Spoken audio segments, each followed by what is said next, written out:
Poznejte porotce Miss Universe Slovensko 2025.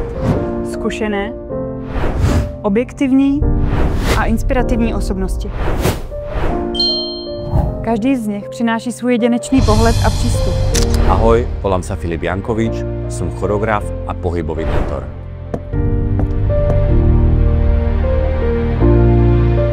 Jaký je to pocit být porotcem soutěže krásy? Vyrastal som do prostredia módy a krásy, takže ako porodca mám finalistkám určite čo ponúknuť. Jaké atributy by měla mít vítězka Miss Universe?